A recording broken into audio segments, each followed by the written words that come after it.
Meu amigo Augusto, vamos começar da seguinte maneira.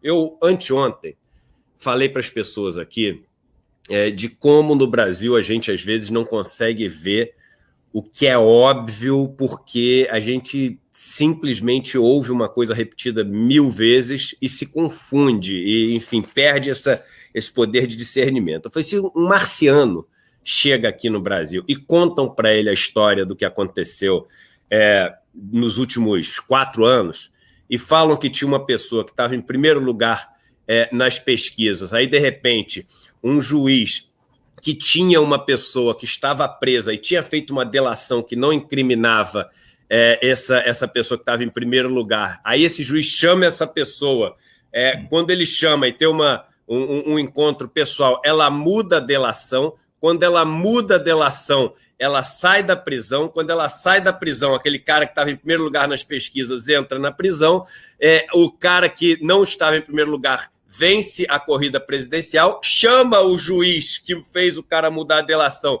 para ser ministro da Justiça, esse cara vira ministro da Justiça, depois que ele vira ministro da Justiça, ele passa um tempo, sai, entra de sócio de uma das empresas que era as empresas que estavam sendo acusadas de ser, uma das empresas que presta serviço de consultoria para recuperar judicialmente as empresas que ele quebrou com as ações que ele fez e recebe um contrato milionário para isso. O marciano vai falar, mas vem cá, né? Vocês não estão vendo, né? Não é óbvio para vocês esse negócio? E aí hoje eu queria ler, para passar a bola para você, o começo do artigo do Reinaldo Azevedo.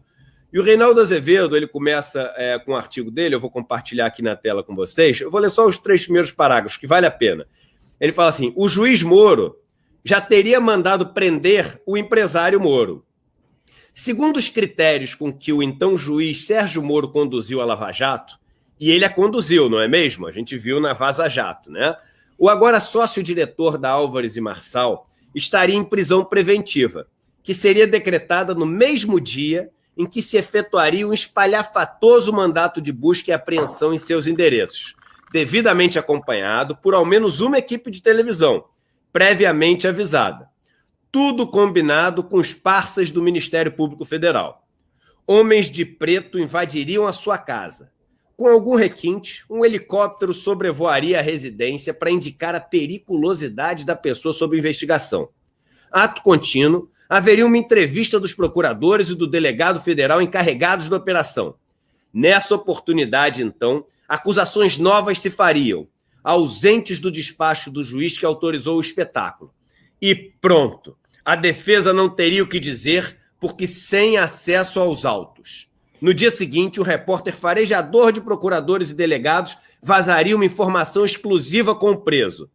Moro mandaria prender Moro. Com base em que fundamento?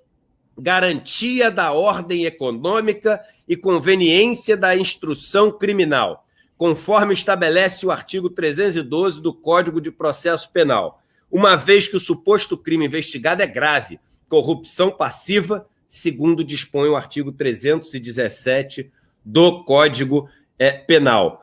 Augusto, para o marciano seria fácil entender. Por que para a gente vê tanta normalidade nessa sequência de eventos todos? E se você acha que tem alguma coisa de errada nisso também, não quero que você concorde com a minha opinião aqui também. Liberdade total. Vamos lá. Edu, acho que é o seguinte, tem alguns ditados populares que eles são muito, assim, ele é um exemplo típico do clichê, mas o clichê, ao fim e ao cabo, ele é realmente a representação de uma realidade diária. Então, eu vou falar o seguinte para vocês, o Brasil, ele não é para amadores, né? O Brasil realmente não é para amadores.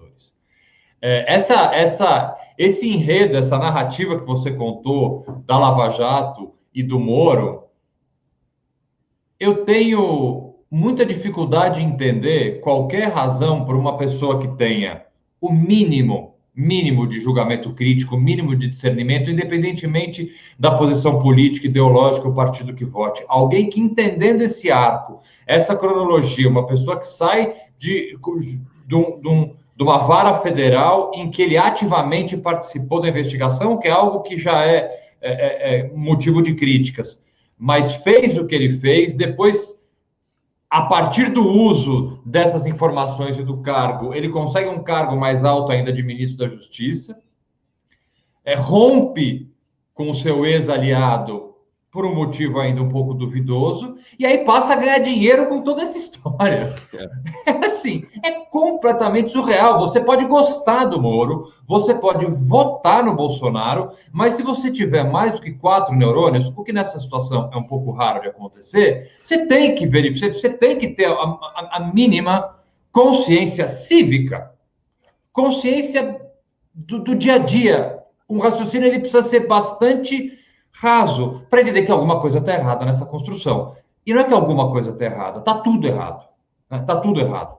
Então, e eu concordo com a tua crítica, isso é um dos problemas que eu cada vez enxergo mais graves no nosso país, é que nós aprendemos a normalizar o absurdo.